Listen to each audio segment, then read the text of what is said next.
¿Preparados para sumergirnos una vez más en las profundidades sombrías del alma humana? Son muy bienvenidos de vuelta a nuestro canal. Y si eres nuevo por aquí, no dudes en suscribirte y activar la campanita, así no te perderás ningún detalle horripilante de nuestras próximas historias. Vayamos directo a lo que nos interesa. Prepárense para desentrañar la perturbadora trayectoria del padre Francisco Javier Bautista Ábalos. Durante más de una década y media, fue la figura central de la Iglesia Católica Cristo Salvador, enclavada en el corazón del barrio Miguel Hidalgo, distrito de Tupan, en la vibrante Ciudad de México. Pero la devoción de los fieles que allí se reunían trascendía la mera obligación religiosa. Había una conexión genuina, un lazo invisible que los unía a aquel sacerdote que se entregaba en cuerpo y alma a las actividades y eventos que bullían en la comunidad. Desde su llegada en 2004, el padre Francisco tejió una red de admiración y respeto entre los vecinos. Día tras día, un flujo constante de personas, tanto del vecindario como de lejos, buscaba su amparo. Muchos creían fervientemente en sus dones de curación, un bálsamo tanto para los dolores físicos como para las heridas del alma. Su fama resonó más allá de los muros de la iglesia, impulsada no solo por sus misas, sino también por sus controvertidos exorcismos y supuestos actos de curación. Su enfoque singular lo elevó al puesto de invitado frecuente en programas de televisión ávidos por explorar el lado oscuro e inexplicable de la existencia, culminando en la publicación del libro Salmos y Oraciones para curar el alma. Un ritual en particular cargaba un aura aún más intensa, la ceremonia de recepción. En esos momentos, los fieles depositaban en sus manos sus más íntimas aflicciones, mientras él, con oídos atentos y palabras de consuelo, oraba sobre ellos, muchas veces ungiéndolos con óleo sagrado y asperjándolos con agua bendita. Inseparable, como una sombra leal, estaba Ágil, una mujer de 60 años que se convirtió en su auxiliar en curaciones, rituales y exorcismos. Era vista como una colaboradora especial, una extensión de la fe y del poder del Padre. Y aquí, mis amigos, es crucial que hagamos una pausa para aclarar un punto que puede generar confusión. Cuando hablamos de exorcismo en este contexto, no nos estamos refiriendo necesariamente a la clásica batalla contra demonios aterradores. El padre Francisco predicaba que su misión era exorcizar el pecado, las entidades malignas que, según su creencia, influenciaban a las personas a transitar caminos tortuosos. Esa era la naturaleza de sus rituales, un combate espiritual contra las impurezas del alma. Volviendo a nuestra historia, antes de asumir la parroquia Cristo Salvador, el padre Francisco ya había despuntado a la iglesia marista, también en aquella misma región. Sus rituales de exorcismo comenzaron a atraer miradas curiosas y rumores susurraban sobre un posible entrenamiento secreto recibido directamente del Vaticano. En los días en que no había la intensa ceremonia de recepción, la iglesia permanecía como un faro de fe, con misas que resonaban desde las primeras horas de la mañana. Entre la multitud de rostros devotos, uno se destacaba por su cercanía con el padre, un joven llamado Hugo Leonardo Vendaño, cariñosamente conocido como Leo. Y es ahora que el foco se dirige hacia la figura de Leo. Nacido en 1990, floreció en un hogar tradicional y desde la infancia su inteligencia y bondad eran notables. Inspirado por el aura y las enseñanzas del padre Francisco, Leo sintió un llamado irresistible hacia la vida religiosa. Así, tras concluir sus estudios, se embarcó en la jornada de la teología, sin imaginar los caminos sombríos que el destino le reservaba. Si has llegado hasta aquí, es porque esta historia ya te ha atrapado, ¿verdad? Deja ese like poderoso para que YouTube siga mostrándote nuestras narrativas intrigantes. Y cuéntame en los comentarios, ¿qué te está pareciendo esta trama hasta ahora? ¿Cuál es tu primera impresión sobre el padre Francisco y el joven Leo? Tu opinión es muy importante para nosotros. Tras su graduación, la sed de conocimiento de Leo lo impulsó a emprender vuelos aún más altos. Con la mente bulliendo de ideas y una profunda pasión por la psique humana, ingresó en la maestría en psicoterapia psicoanalítica en la misma institución que lo había acogido en la licenciatura. Pero Leo era un espíritu multifacético y en lugar de contentarse con una única área de estudio, decidió entrelazar sus conocimientos con la llama de su vocación religiosa. Así, buscó una especialización como misionero y evangelizador, creyendo firmemente que la ciencia y la fe podían caminar de la mano. Se dedicó a desentrañar los intrincados mecanismos de la mente humana, buscando en la psicología herramientas para analizar las complejidades de los trastornos mentales, siempre bajo la lente de su profunda convicción religiosa. En las redes sociales, Leo no dudaba en compartir sus reflexiones, expresando tanto su apoyo fervoroso a la Iglesia como sus críticas ponderadas a ciertos aspectos de la sociedad. Como muchos jóvenes de su edad, era un entusiasta de los viajes, un explorador nato de su propio país y de culturas distantes, habiendo ya coleccionado experiencias en diversos rincones del mundo. En 2012, el destino tejió un encuentro crucial, el de Leo con el Padre Francisco. Desde ese instante en adelante, una amistad sólida comenzó a florecer. El sacerdote ya conocía bien a la familia del joven, y el lazo entre ellos se estrechó aún más en 2015, cuando Leo ascendió al diaconado.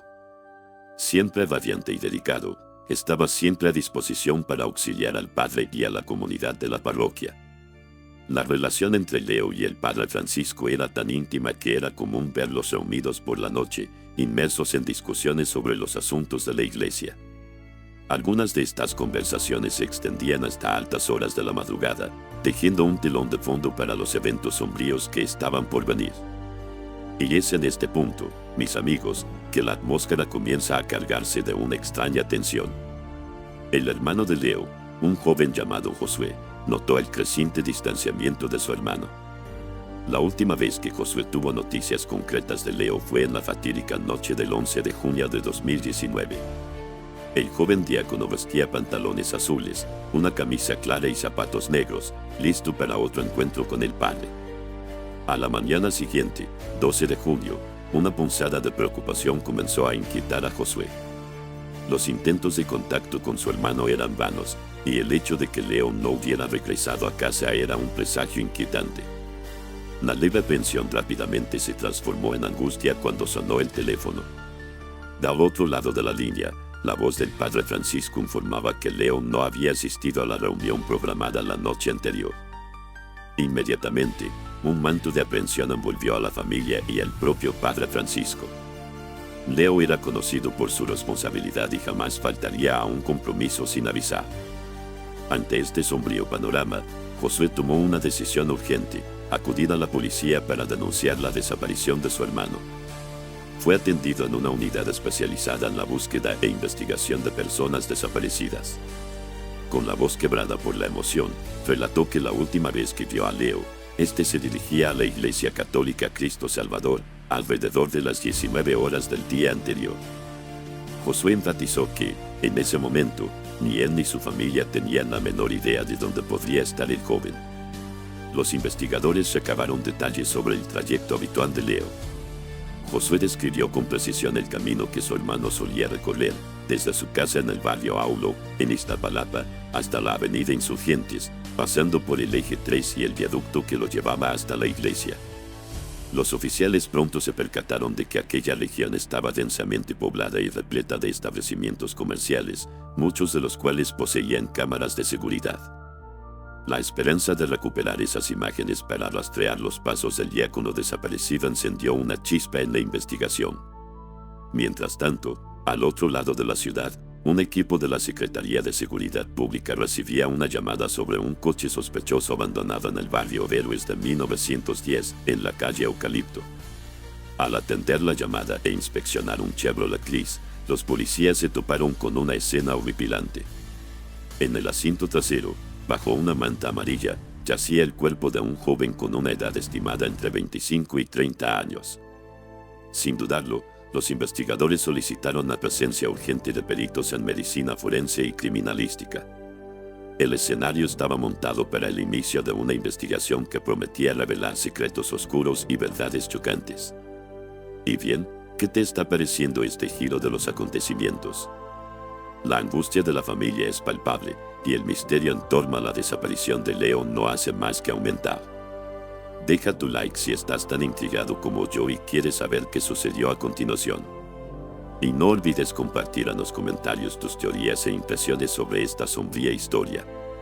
Tu participación es fundamental para mantener viva esta llama de la curiosidad. La inspección inicial del cuerpo del joven reveló un escenario brutal. Marcas inconfundibles de violencia física eran evidentes por todo su cuerpo, con un foco particularmente chocante en la región del rostro. La violencia de los golpes fue tal que perdió algunos dientes. La sospecha inicial recayó sobre la asfixia como causa de la muerte, pero la confirmación y los detalles solo podían ser desvelados por un análisis forense minucioso. Y fue ese análisis el que trajo la trágica confirmación. El cuerpo era, de hecho, del diácono Hugo Leonardo Avendaño Chávez. A los 29 años, su vida fue brutalmente interrumpida por asfixia mecánica. La noticia de su muerte resonó como un trueno en cielo azul para su familia. La desaparición, hasta entonces envuelta en misterio, fue inmediatamente reclasificada como homicidio. Familiares, amigos y compañeros de las universidades de la región unieron sus voces en un clamor por justicia. Se organizaron protestas, exponiendo la fragilidad de la seguridad que asolaba a la sociedad. Apenas 2 días antes, el país había sido sacudido por el secuestro y asesinato de Norberto Ronquillo, un estudiante de marketing internacional. La indignación era palpable. Estudiantes de diversas instituciones de enseñanza, incluyendo la Universidad Pedregal y la Universidad Nacional Autónoma de México, se unieron para crear un video viral en las redes sociales, exigiendo acción inmediata de las autoridades y la garantía de la seguridad para todos. El 13 de junio de 2019, el cuerpo de Leo regresó a la Iglesia Católica Cristo Salvador, el lugar que marcó gran parte de su vida, para su velatorio. El Padre Francisco, figura central en su jornada religiosa, ofició la misa.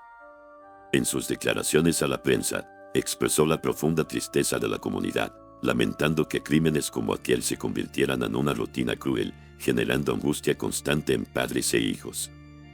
Sin embargo, mis amigos, prepárense para un giro sombrío. Detrás de esa fachada serena y carismática, el padre escondía un secreto repulsivo. En ese momento, nadie, absolutamente nadie, podía imaginar el monstruo que se escondía bajo las vestiduras sagradas. Pero la verdad, por más oscura que sea, siempre encuentra una manera de salir a la luz. Apenas 3 días después de la misa de despedida, las autoridades emitieron una orden de arresto contra el Padre Francisco. Él, que antes era el confidente y guía espiritual, ahora era el principal sospechoso de la muerte de Leo. Imaginen la frialdad, la audacia de celebrar la misa de aquel a quien él mismo había quitado la vida. Las investigaciones avanzaron rápidamente, revelando pruebas irrefutables que lo incriminaban. Y así, el 19 de junio de 2019, el padre Francisco Javier Bautista Ábalos fue arrestado y llevado al reclusorio preventivo Varonil Oriente, en la Ciudad de México. La máscara había caído, revelando el rostro sombrío detrás de la sotana. ¿Qué te ha parecido este impactante giro? La frialdad del padre es escalofriante, ¿verdad? Deja tu like si esta historia te ha dejado boquiabierto y comparte en los comentarios tus reacciones y teorías sobre lo que pudo haber motivado un crimen tan horrendo. La trama se está volviendo cada vez más intensa y la verdad detrás de este asesinato promete ser aún más perturbadora. Las cámaras de seguridad se convirtieron en la pieza clave, la mirada omnisciente que desentrañaría la red de mentiras tejida por el padre. La cronología de los eventos, capturada por las lentes frías de las cámaras, era un testimonio mudo, pero irrefutable. En la noche del 11 de junio, alrededor de las 23 horas, el coche de Leonardo fue captado por las cámaras de la calle, siguiendo inequívocamente en dirección a la residencia del padre. A las 23:05, un mensaje enviado desde el celular de Leo al padre confirmaba su llegada. El vehículo permaneció estacionado allí durante largas 4 horas. Son a las 3:06 de la madrugada del 12 de junio, las cámaras registraron el coche de Leonardo saliendo de la casa del padre, recorriendo las calles de la ciudad hasta ser filmado llegando al lugar aislado donde su cuerpo sería encontrado sin vida. Minutos cruciales transcurrieron. A las 3:49 de la mañana, otro vehículo apareció en la escena, estacionándose cerca del coche de Leonardo por un breve periodo antes de desaparecer en la oscuridad. La identidad de este segundo vehículo y su ocupante se convirtieron en un punto de interrogación sombrío en la investigación. Pero las evidencias no terminaban ahí. Otros 2 descubrimientos cruciales apuntaban directamente al padre Francisco. El primero salió a la luz con el análisis forense del celular de Leo. El mensaje enviado a las 23:05, confirmando su llegada a la casa del padre, era una prueba irrefutable de que ambos se encontraran esa noche, contradiciendo vehementemente la versión del sacerdote. La segunda evidencia era aún más incriminatoria. Las llaves del coche de Leo fueron encontradas en posesión del padre. No había explicación lógica para ello. Si Leo fue encontrado muerto dentro de su propio coche, ¿cómo podían estar sus llaves con el padre? Esta posesión inexplicable sugería, de forma innegable, que el padre había sido la última persona en tener contacto con la víctima. A pesar del peso de estas evidencias, el padre Francisco mantenía su versión, insistiendo en que había dormido en su casa durante toda la noche y que no tenía absolutamente nada que ver con la muerte de Leo. Su coartada, sin embargo, nunca pudo ser confirmada por terceros. Para completar el cerco probatorio, la policía realizó la triangulación y el análisis de la geolocalización de los celulares de Leo y del padre. Los datos fueron concluyentes. Ambos aparatos estuvieron en el mismo lugar durante todo el periodo en que se cometió el crimen. La tecnología desmentía categóricamente las alegaciones de inocencia del padre. Aún ante este mar de pruebas que lo señalaban como el autor del crimen, el padre Francisco persistía en su negación. Llegó al punto de mencionar una llamada hecha a Josué, hermano de Leo, pocas horas después de la desaparición del joven, en la que afirmaba que el diácono no había asistido a la reunión programada. Para el padre, esta llamada era una prueba concreta de su inocencia. Una alegación bizarra, considerando las imágenes de las cámaras de seguridad que mostraban exactamente lo contrario. Y lo que era aún más sorprendente y perturbador era la reacción de algunos fieles que seguían al padre. En una demostración de fe ciega e irracional, se unieron para defender al sacerdote, ignorando completamente las evidencias abrumadoras, las imágenes de las cámaras, los mensajes en el celular de Leo, la posesión de las llaves del coche de la víctima y la confirmación de la presencia de ambos celulares en el lugar del crimen. Todos estos hechos fueron sumariamente descartados por aquellos que se negaban a creer en la culpabilidad de su líder religioso. Y a partir de ese punto, mis amigos, la situación solo empeoró. La devoción ciega y la negación de la realidad por parte de los fieles fervorosos llevaron a eventos aún más bizarros. Tan pronto como la noticia del arresto del padre se extendió como un incendio, un grupo organizado de sus seguidores promovió una ruidosa marcha, clamando por su liberación y gritando palabras de justicia en favor de un hombre rodeado de evidencias incriminatorias. La fe, en algunos casos, puede cegar la razón de maneras ateladoras. Increíble la capacidad de algunas personas de ignorar hechos tan contundentes, ¿verdad? Deja tu like si tú también estás perplejo con esta defensa ciega al padre y comparte en los comentarios lo que piensas sobre esta situación. La historia está lejos de terminar y las próximas revelaciones prometen ser aún más impactantes. La fe ciega, mis amigos, puede levantar muros infranqueables contra la razón. Naya, una de las voces fervorosas en la marcha en defensa del padre Francisco, expresó la indignación del grupo a la prensa: esto es terriblemente injusto. Estamos todos destrozados y heridos. Las autoridades no están haciendo su trabajo correctamente y están crucificando a un hombre justo, un hombre incomparable, clamó, ciega a la montaña de evidencias que se acumulaban contra su líder espiritual. El caso, inevitablemente, dominó los noticieros, generando una avalancha de especulaciones que resonaban por todos lados. La Procuradora General Ana Stenagaro sintió la necesidad de intervenir públicamente para desmentir algunos de los rumores más persistentes. Negó vehementemente que la familia de Leo hubiera recibido alguna petición de rescate, descartando la hipótesis de un secuestro. A pesar de la insistencia de algunos medios de comunicación en pintar el crimen como pasional, Ernestina fue categórica: la investigación seguía la línea de homicidio, y el padre Francisco era, innegablemente, el principal sospechoso. Mientras tanto, información no confirmada oficialmente, pero que se filtraba en los bastidores de la investigación, sugería que la policía había encontrado imágenes comprometedoras en la tableta de Leo, insinuando encuentros íntimos entre el padre Francisco y otros religiosos. Esta información inflamó la teoría de la extorsión como posible motivación para el asesinato. Sin embargo, Los investigadores mantuvieron silencio sobre esta línea de investigación y la propia familia de Leo se manifestó vehementemente, descartando cualquier posibilidad de que el joven estuviera involucrado en extorsión o cualquier tipo de enredo. Fue en este torbellino de información y especulaciones que surge la figura de Lourdes Morúa, una periodista investigativa que se sumergió de lleno en el caso tras tener acceso a los autos del proceso. En una aparición explosiva en un programa de televisión, Lourdes Morúa lanzó una bomba. La línea de investigación principal sí estaba enfocada en la extorsión, pero no relacionada con una implicación íntima entre el padre y Leo. Según la periodista, Leo habría descubierto serias irregularidades en la administración de los recursos financieros de la parroquia, y el padre Francisco estaría pagando caro por su silencio. Lourdes Morúa también planteó una serie de interrogantes sobre el estilo de vida de Leo, que parecía incompatible con los ingresos de un estudiante. Sin empleo fijo, viviendo solo de la ayuda gubernamental recibida tras la trágica pérdida de su madre en 2019, el joven, inexplicablemente, ostentaba un nivel de vida elevado.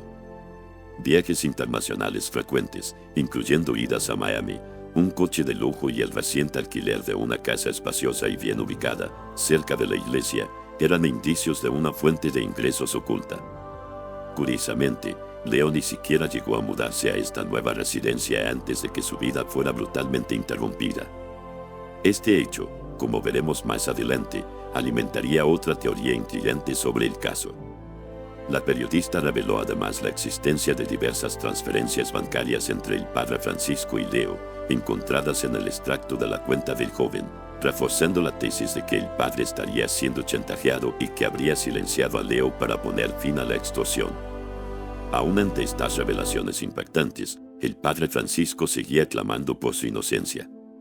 Otro religioso, el padre Hugo Valdemar, ex portavoz de la arquidiócesis, también salió en defensa de su colega, alegando que las autoridades estaban manipulando las evidencias y reafirmando la serenidad del padre Francisco, prometiendo que sus abogados presentarían pruebas de su inocencia.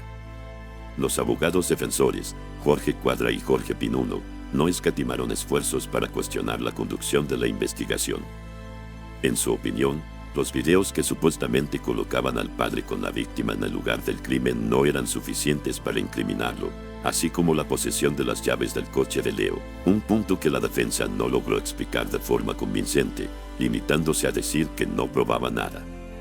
Así como los representantes de la iglesia se unieron en defensa del padre, la comunidad de Miguel Hidalgo hizo lo mismo. Desde el momento en que supieron de la detención del padre Francisco, manifestaciones de apoyo y solidaridad surgieron frente a la comisaría y la iglesia. La población local, en su mayoría, se mostraba inquebrantable en su creencia en la inocencia del padre, creando un escenario aún más complejo y polarizado para este caso que conmocionaba a México. La fe realmente puede cegar a las personas, ¿verdad? La cantidad de evidencias que señalan al padre es impresionante, pero la lealtad de sus seguidores parece inquebrantable. Deja tu like si estás siguiendo esta historia con la misma intensidad que yo y comparte en los comentarios qué piensas de toda esta movilización en defensa del padre, aún ante tantas pruebas. La trama continúa intensificándose y los próximos capítulos prometen ser aún más sorprendentes. En los meses que siguieron al arresto del padre Francisco, una parte significativa de la comunidad se negaba a aceptar la realidad. Para ellos, las autoridades habían cometido un error craso, y su amado padre jamás sería capaz de un acto tan horrendo. La defensa del sacerdote trascendía los muros de la iglesia y las oraciones silenciosas. La indignación tomó las calles en protestas organizadas que atrajeron a numerosos residentes de la región. Munidos de carteles con mensajes de apoyo, pancartas clamando por su libertad y camisetas personalizadas con la imagen del padre, insistían fervientemente en su inocencia. En uno de los actos más impactantes, una gran manifestación llegó a bloquear la concurrida avenida Insurgentes, paralizando el tráfico mientras los fieles se reunían frente a la iglesia Cristo Salvador. Allí, tras momentos de intensa oración, resonaba al unísono la proclamación de la inocencia del Padre. Durante estas ruidosas manifestaciones, los miembros de la comunidad también dirigían su furia contra los medios de comunicación, acusándolos de sensacionalismo y de diseminar información falsa con el único propósito de manchar la imagen del padre. La intensidad de la indignación era tal que algunos periodistas que cubrían el caso llegaron a ser blanco de amenazas físicas, tornando el ambiente de trabajo aún más tenso y peligroso. Más de un año transcurrió desde el fatídico ataque que cegó la vida de Leo. En diciembre de 2020, la familia Avendaño finalmente vio el caso dar un paso crucial con la celebración de la primera audiencia en el tribunal. El padre Francisco, mantenido bajo custodia preventiva como principal sospechoso, compareció para escuchar la presentación de las pruebas y los datos recopilados tanto por la acusación como por la defensa. El único familiar de Leo que testificó en esa ocasión fue un primo del joven. Y entonces, en abril de 2021, tras un análisis minucioso de todas las evidencias presentadas, el tribunal dictó el veredicto. El padre Francisco Javier Bautista Ámalos fue declarado culpable de la muerte de Hugo Leonardo Avendaño Chávez. En la lectura de la sentencia, el juez responsable del caso fue enfático al afirmar que las pruebas eran sólidas e irrefutables. Las imágenes capturadas por las cámaras de seguridad fueron consideradas cruciales para incriminar al padre, sumadas a la geolocalización de los celulares que comprobaba la presencia de ambos en el lugar del crimen, a las inconsistencias flagrantes en la declaración del acusado y, de forma emblemática, a la posesión de la llave del coche de la víctima encontrada con el padre.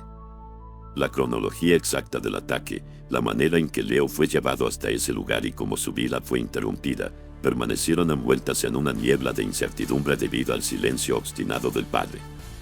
Sin embargo, la materialidad del crimen y la autoría eran, para el tribunal, incuestionables.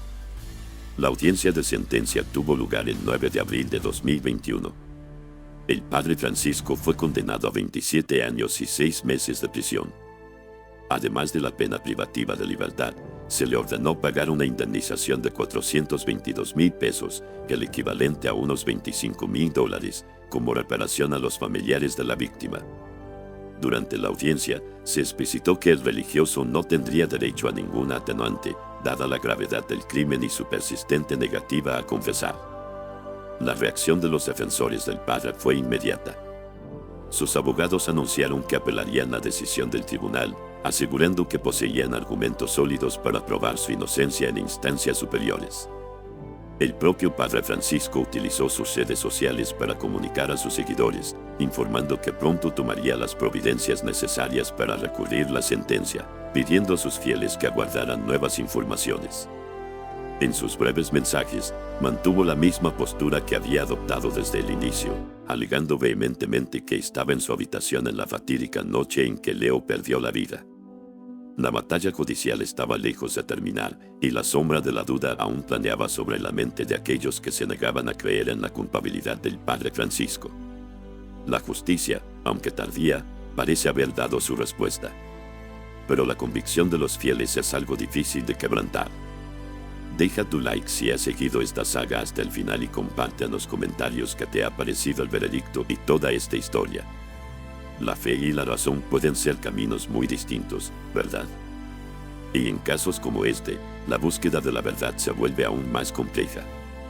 A pesar de la condena y de las pruebas que lo vinculan innegablemente al crimen, el padre Francisco persiste en su versión de inocencia y planea recurrir la sentencia. El silencio del sacerdote sobre lo que realmente sucedió aquella fatídica noche continúa alimentando un torbellino de teorías, yendo más allá de aquella planteada por la periodista investigativa sobre la extorsión. Otra teoría cobró considerable fuerza, impulsada por relatos de la prensa. Según esta línea de razonamiento, el padre Francisco habría invertido financieramente en Leo, creyendo que el joven labraría un futuro brillante dentro de la Iglesia Católica. Sin embargo, en algún momento, el padre habría descubierto la homosexualidad de Leo, lo que sería para él, un servidor de Jesucristo, algo absolutamente inaceptable. A partir de este descubrimiento, el padre habría convencido a Leo de que, para seguir recibiendo su apoyo financiero y continuar su camino religioso, el joven necesitaría someterse a un exorcismo para expulsar todo el mal que lo hacía sentir atracción por otros hombres. De acuerdo con esta perturbadora teoría, el padre habría persuadido a Leo para participar en este ritual siniestro, dándole las coordenadas para dirigirse al lugar aislado donde su cuerpo fue posteriormente encontrado. Aquel sería el escenario del exorcismo. Sin embargo, algo habría salido terriblemente mal durante el ritual, resultando en la trágica muerte de Leo. En pánico y en un intento desesperado por encubrir el crimen, el padre habría forjado una coartada y se habría declarado inocente de todo. Esta teoría ganó aún más credibilidad debido a un detalle peculiar. Leo aún no se había mudado a la casa que había alquilado recientemente, pero un amigo, supuestamente su novio, ya estaría residiendo en la propiedad. Esta información, que mencioné anteriormente, contribuyó significativamente a la propagación de esta hipótesis. De cualquier manera, la familia de Leo negó vehementemente que él fuera homosexual. Pero, como sabemos, no siempre compartimos todos los aspectos de nuestra vida con nuestros familiares, y la orientación sexual es una cuestión íntima. Por lo tanto, esta parte de la teoría permanece incierta. La verdad es que el motivo real detrás de este horrendo crimen seguirá siendo un misterio hasta el día en que el padre Francisco decida romper el silencio y revelar lo que de hecho sucedió. Pero ahora, la pregunta que no quiere callar es, ¿en cuál de estas teorías crees más? ¿O crees que ninguna de ellas encaja y que otra motivación sombría pudo haber llevado a este trágico desenlace? Si tienes alguna otra idea sobre lo que pudo haber sucedido, compártela con nosotros en los comentarios. Tu opinión es muy importante para que desentrañemos juntos las capas oscuras de esta historia.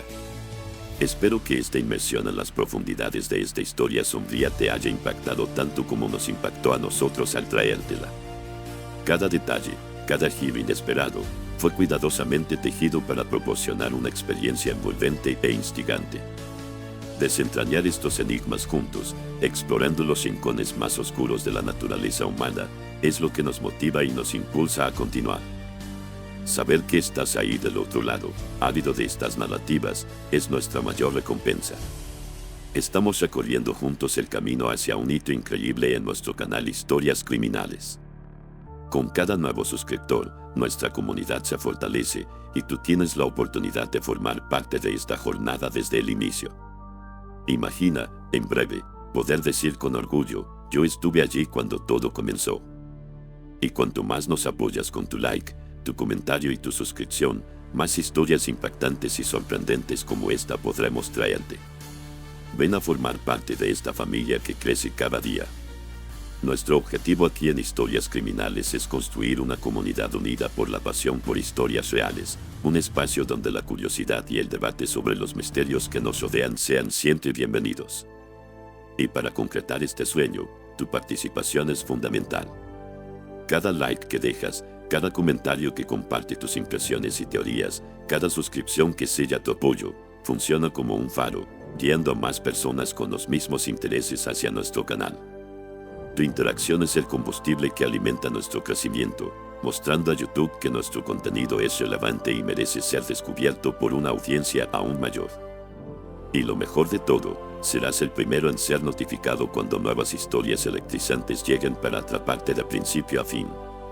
Por lo tanto, si esta jornada por los meandros del crimen te envolvió, si cada revelación te causó un escalofrío en la espalda, no dudes en suscribirte al canal, dejar ese like poderoso que nos impulse y compartir tu opinión sincera en los comentarios. Queremos saber qué te pareció esta historia del padre Francisco y el diácono Leo, qué temas te gustaría que exploráramos por aquí y cómo podemos mejorar aún más nuestro contenido para ti. Estamos preparando un arsenal de historias impactantes, repletas de suspense, giros inesperados y misterios que desafían la lógica, especialmente para ti que nos acompañas. Así que prepárate para embarcarte en nuevas y emocionantes investigaciones con nosotros. Y recuerda siempre, la vida es el mayor de los misterios, y juntos podemos aventurarnos a desentrañar cada uno de ellos. Hasta nuestra próxima inmersión en el universo fascinante y, a veces sombrío, de las historias criminales.